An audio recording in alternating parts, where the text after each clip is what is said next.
कहाँ छुपा बैठा है वज़ीर आज़म? वज़ीर आज़म खामोश क्यों है? बहुत हो गया, हमें बताया जाए कि हुआ क्या। हमारे फ़ौजी मर गए, लेकिन वज़ीर आज़म है कि जवाब नहीं दे रहा। ये वो सवाल हैं जो राहुल गांधी ने वज़ीर आज़म मोदी के सामने उठाए हैं। उनका ये पूछना था कि लद्दाख में हमारे फ़ौजी चीन के हाथों मर गए, वहाँ पर ये इतनी शिद्दत क्यों पैदा हुई?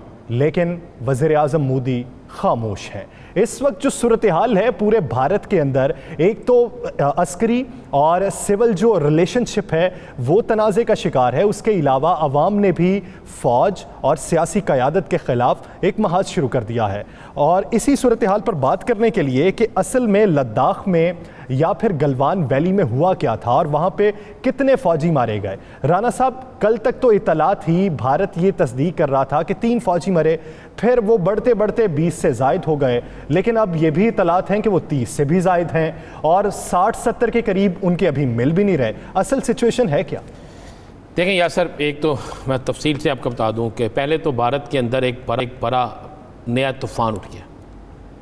भारत के अंदर जितने भारत के अंदर चाइना के लोग काम कर रहे थे उन सब को वापसी का कह दिया गया। वो महफूज मकामात पर वापस होना शुरू हो गए हैं। जो मुसलमानों के साथ हो रहा था वो चाइनीज़ के साथ करने की कोशिश कर रहे हैं, जो भारत को बहुत महंगा पड़ेगा। आपको पता है ना, भारत के अंदर बहुत बड़ी तादाद में चाइना के लोग मौजूद थे, कारोबार हो रहा था, और भारत की तो अपनी माशियत इस मामले के बाद वैसे ही तबाह हो गई है। पहले ही तबाह थे, मज़ीद तबाह। अब वहाँ भारत के अंदर क्या हो रहा है कि आज भारत के अंदर जहाँ सियासी जमातों ने नरेंद्र मोदी और इनके आर्मी चीफ, इनके आर्मी के दीगर जो ज़िम्मेदारान हैं, उनके ख़िलाफ़ बाकायदा प्रेस कॉन्फ्रेंस शुरू कर दी है। वहाँ पर आज 180 जगहों पर 180 जगह ऐसी हैं जहाँ पर भारत के अंदर भारतीय आर्मी चीफ का, भारतीय फ़ौजी अफसरान के पुतले नजर आतिश किए हैं।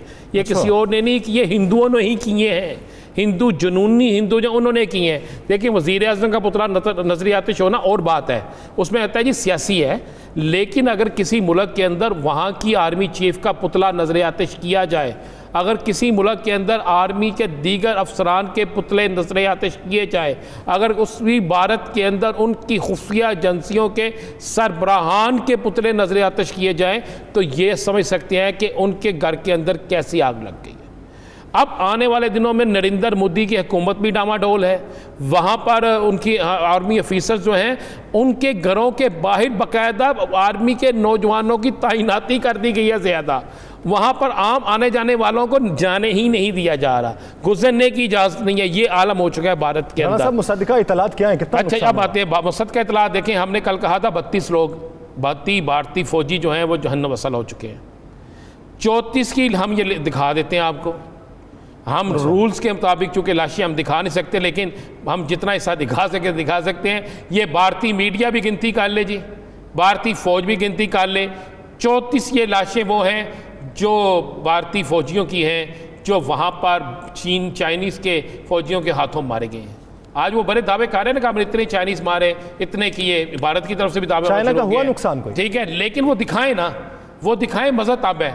हम अपनी स्क्रीन पर ये 34 लाशें दिखा रहे हैं। ये 34 लाशें भारतीय फ़ौजियों की हैं। और मैं आपको एक और बड़ी कन्फर्म इतला दे दूँ, 72 फ़ौजी लापता हैं। 72 भारतीय फ़ौजी लापता हैं, और जिनमें से भारतीय चैनल्स खुद कह रहे हैं कि बहुत से शदीद ज़ख्मी हैं।